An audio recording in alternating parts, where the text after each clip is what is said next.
Hello students, myself Brinda Patel, Assistant Professor in Computer Engineering Department at Sri Swaminarayan Institute of Technology.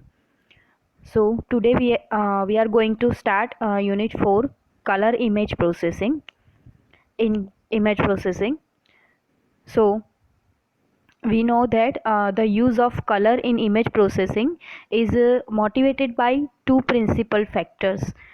First one is color is a powerful descriptor that simplifies object identification and extraction from a particular scenario.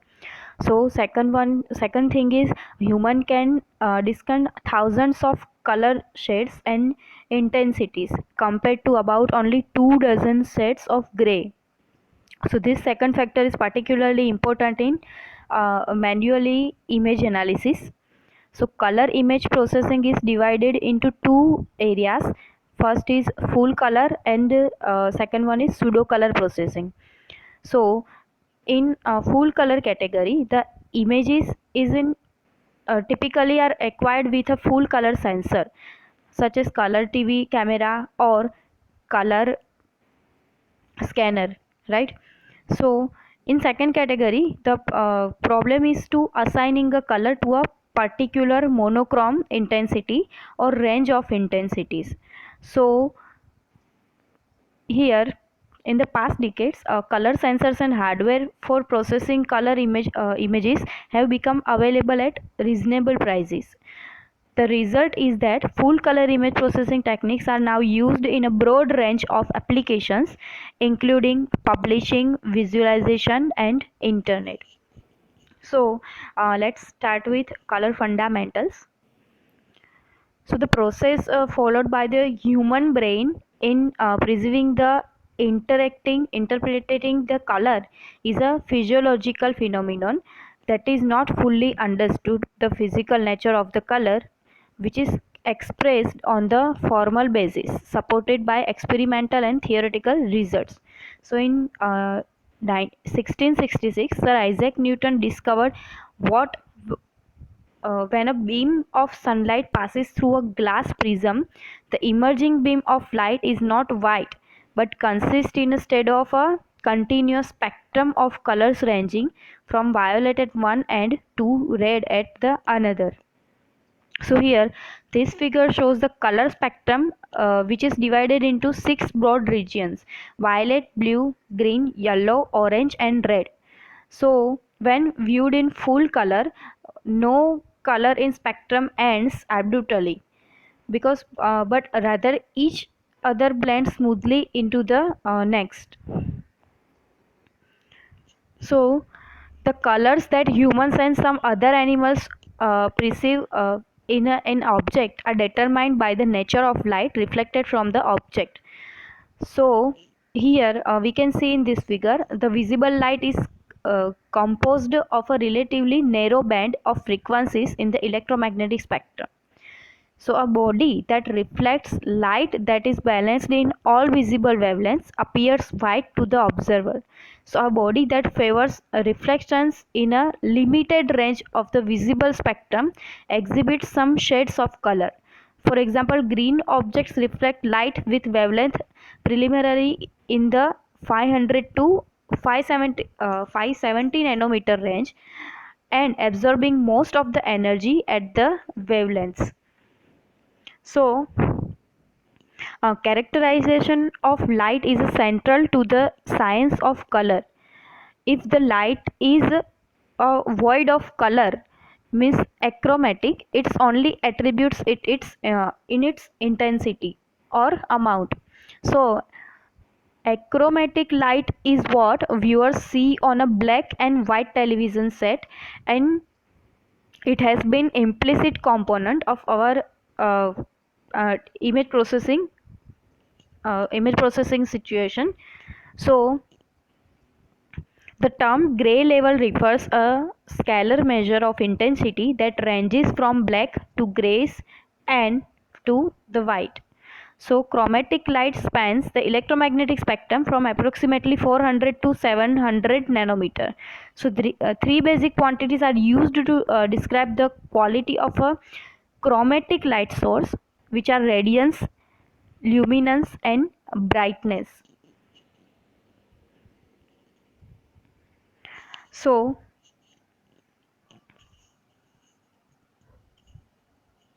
we can see about radiance. So radiance is the total amount of energy that flows from the light source, and it is usually measured in watts. Luminance measured in lumens, lm, which gives a measure of the amount of energy an observer perceives from the light source. For example, light emitted from a source operating in the far infrared region of the spectrum could have significant energy, but an observer would hardly perceive it. Its luminance would be almost zero. So brightness is a subjective descriptor that is practically impossible to measure. It embodies the achromatic notation of intensity and is one of the key factor in the color. So here cons are the advantages are the sensor in the eye responsible for the color vision. Cones are the sensors in the eye which are responsible for the color vision. So detailed experimental evidence has established that the 6 to 7 million cones in the human eye can be divided into three principal sensing categories corresponding to roughly to red, green and blue.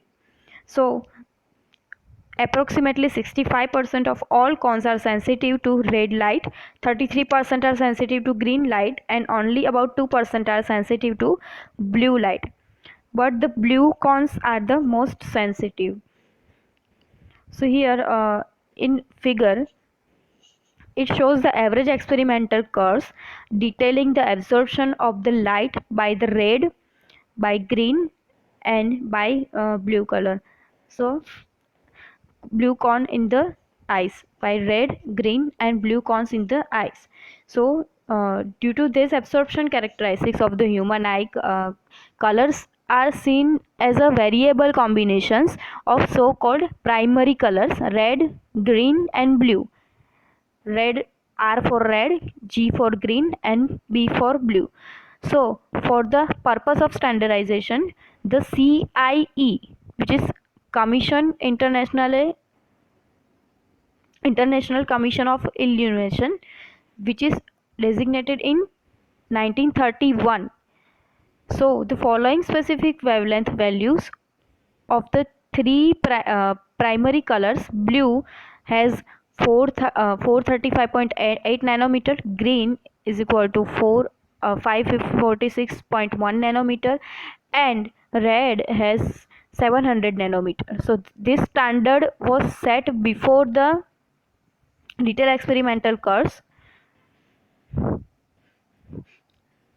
So we can see here. So the CIE standard correspond only approximately with the experimental data. So we can note from the above figures that no single color may be called red, green or blue.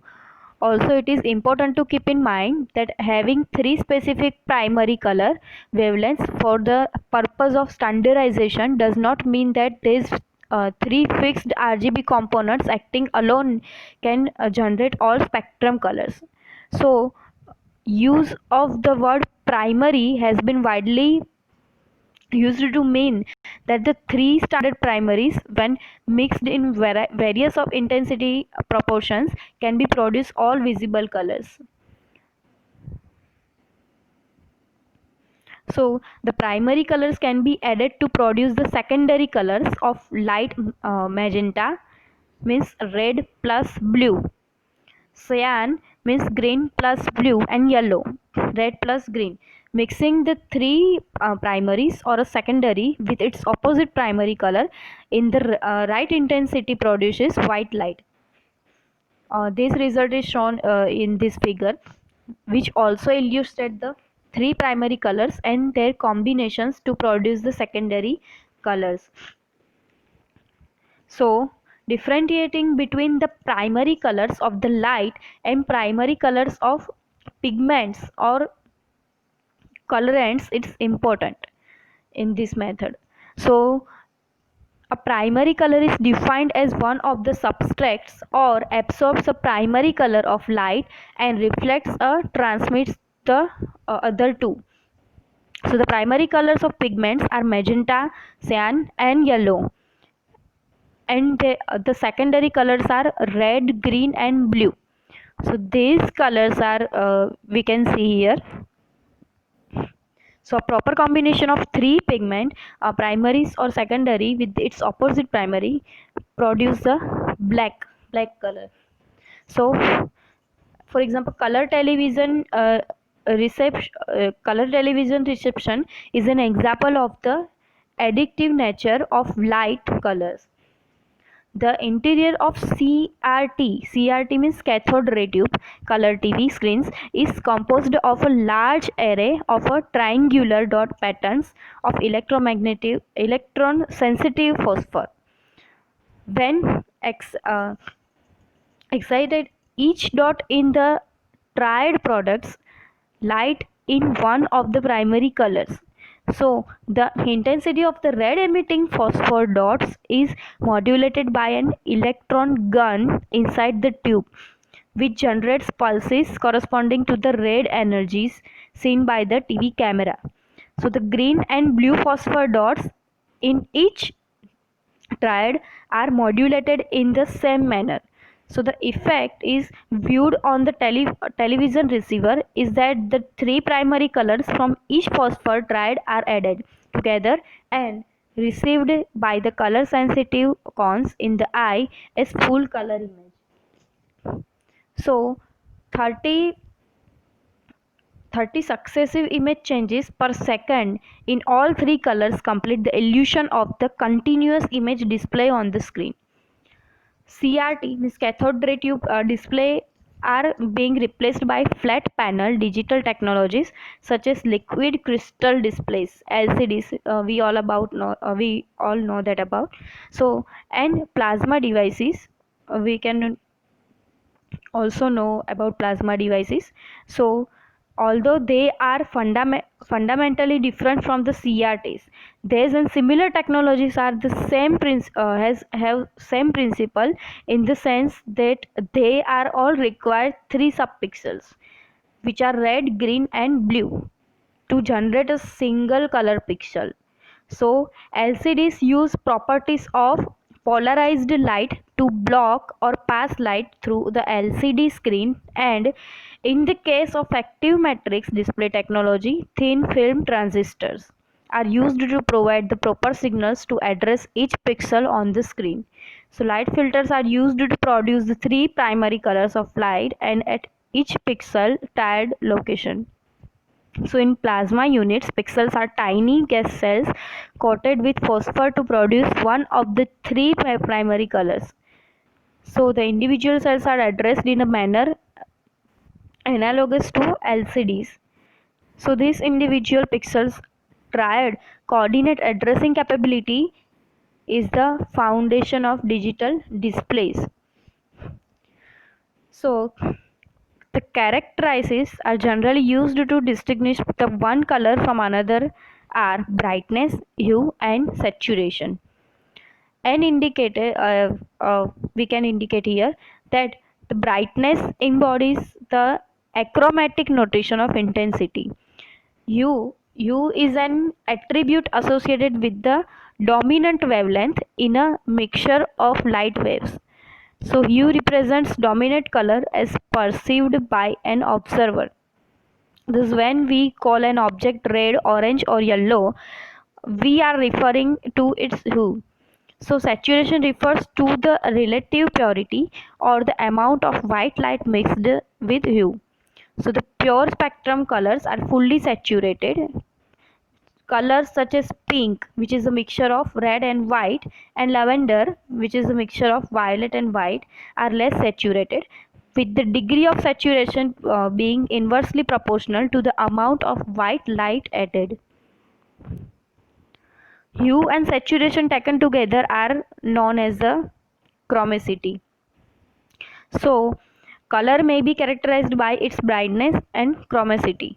The amounts of red, green and blue needed to form any particular color, which are known as the Trismimulus values, and are denoted as x, y and z respectively. So color is then specified by trichomatic coefficients, which is defined as x is equal to x upon x plus y plus z, which is the formula number 1 here. Second one is y is equal to y upon x plus y plus z, formula number 2. And third one is z is equal to z upon x plus y plus z. So it is notated from, we can note that x plus y plus z is equal to 1.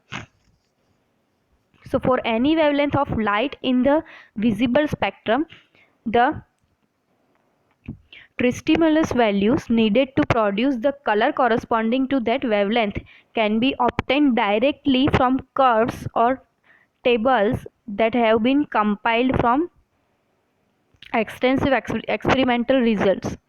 So another approach is for specifying colors is to use the CIE, chromacity diagram.